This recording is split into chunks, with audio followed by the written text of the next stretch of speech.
Hello everyone, welcome to my kitchen. તો મિત્રો, આજે હું તમારી સાથે શેર કરવાની છું બટેટામાંથી બનતી સૂકી ભાજીની રેસીપી. તો આ રેસીપી તમે વ્રત રહ્યા હોય કે પછી શ્રાવણ મહિનાનો ઉપવાસ કરતા હોય ત્યારે તમે બનાવીને ખાઈ શકો તેવી ઉપવાસ માટેની આ સૂકી ભાજી બનાવવાની છું અને એકદમ ટેસ્ટી એવી છે. તો મિત્રો, આ રેસીપી એન્ડ સુધી જરૂરથી જોજો, સ્કીપ બિલકુલ પણ નહીં કરતા. અને મિત્રો, મારી ચેનલમાં હજી સુધી તમે નવા હોય તો મારી ચેનલને લાઈક કરજો, શેર કરજો, સબસ્ક્રાઈબ કરજો અને મારા આવા જ નવા વિડીયોને જોવા માટે બેલ આઇકોન બટનને પ્રેસ કરજો, જેથી કરીને તમને મારા નવા વિડીયોની નોટિફિકેશન સૌથી પહેલાં મળે. તો ચાલો બનાવવાનું સ્ટાર્ટ કરીએ. તો તમે જોઈ શકો છો કે મેં અહીંયા 5 નંગ જેટલા બટેટા લીધા છે. તો હવે તેને આપણે બાફી લેવાના છે કુકરમાં.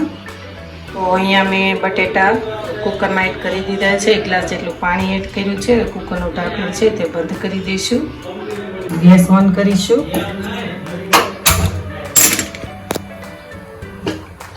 કુકર મૂકીશું અને 2 થી 3 જેટલી આપણે વિસલ થવા દઈશું. તો અહીંયા મેં સિંગના દાણા લીધેલા છે, તેને થોડા આપણે શેકી લઈશું હલકા એવા. અને આ રીતના મિક્સ કરી લઈશું. ગેસની ફ્લેમ છે તે આપણે ઓફ કરી દઈશું.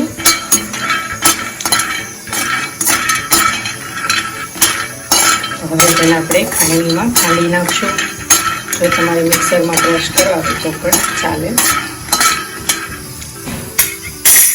તો તમે જોઈ શકો છો કે આપણા જે બટેટા છે તે એકદમ સરસ બફાઈ ગયા છે. અને એને ટોપલીમાં લઈ અને તેને ઠંડા પાણીથી પણ વોશ કરી લીધા છે. હવે તેની ઉપરની જે છાલ છે તે આપણે ઉતારી લઈશું.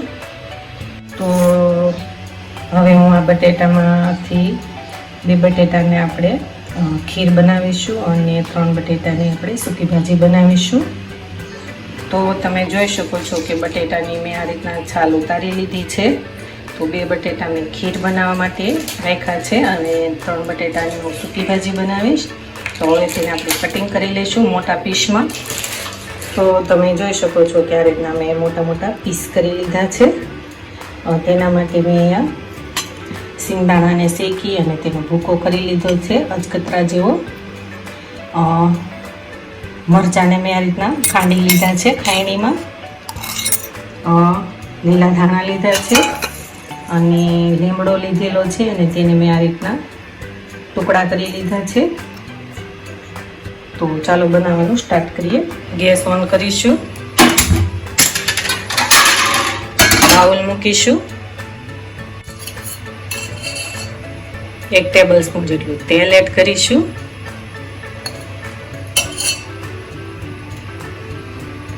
આ રીતના તેલને ફેલાવી લઈશું. ગેસની ફ્લેમ છે તે આપણે લો રાખી દઈશું.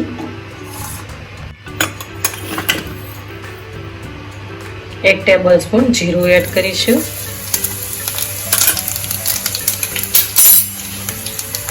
લીમડાના પાન એડ કરીશું.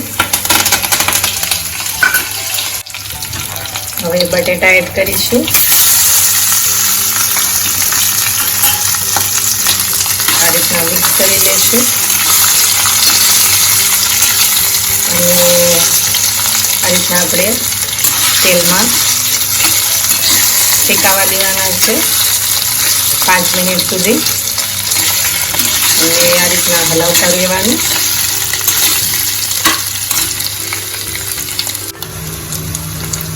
હવે મરચાં ખાંડેલા લીધેલા છે તે એડ કરીશું.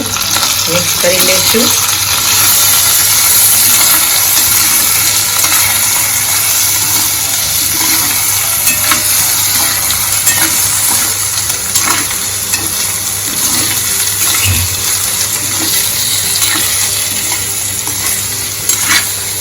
હજી તેને આપણે આ રીતના સતત હલાવતા જ રહીશું અને શેકી લેવાના છે.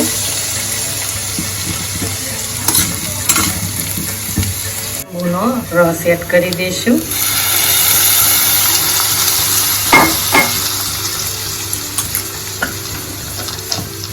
સ્વાદ અનુસાર મીઠું એડ કરી દઈશું, ખાંડ એડ કરી દઈશું, મિક્સ કરી લઈશું.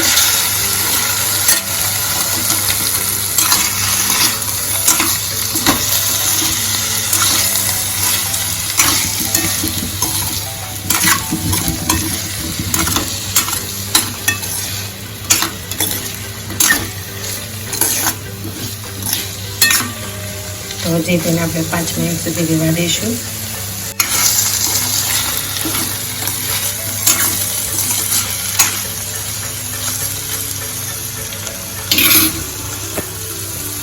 તો સિંગના દાણાનો ભૂકો એડ કરી દઈશું.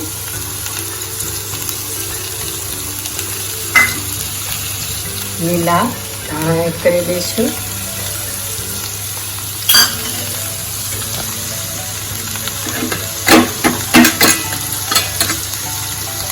એક ટેબલ સ્પૂન ચટણી પાવડર એડ કરી દઈશું.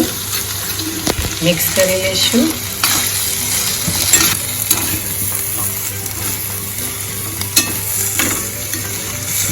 ગેસ ઓફ કરી દઈશું. હવે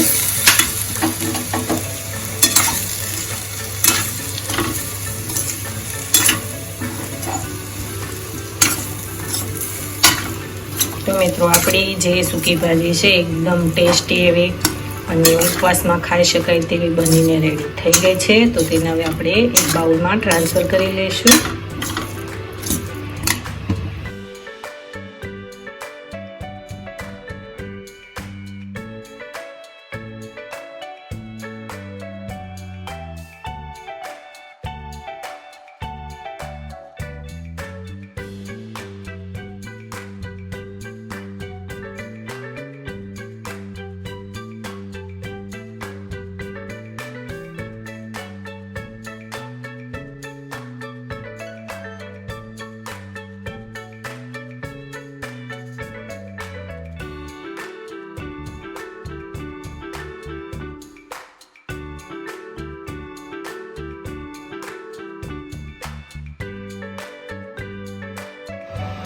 તો મિત્રો તમે જોઈ શકો છો કે આપણી ફરાળી સૂકી ભાજી એકદમ સરસ ટેસ્ટી એવી બનીને રેડી થઈ ગઈ છે. આ ભાજી ખાવાની ખૂબ જ મજા આવે તેવી છે.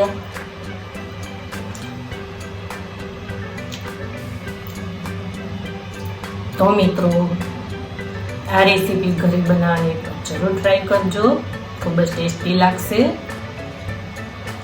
અને મિત્રો હવે આપણે નવા વિડીયો સાથે ફરી મળીશું. Thank you for watching. Bye bye.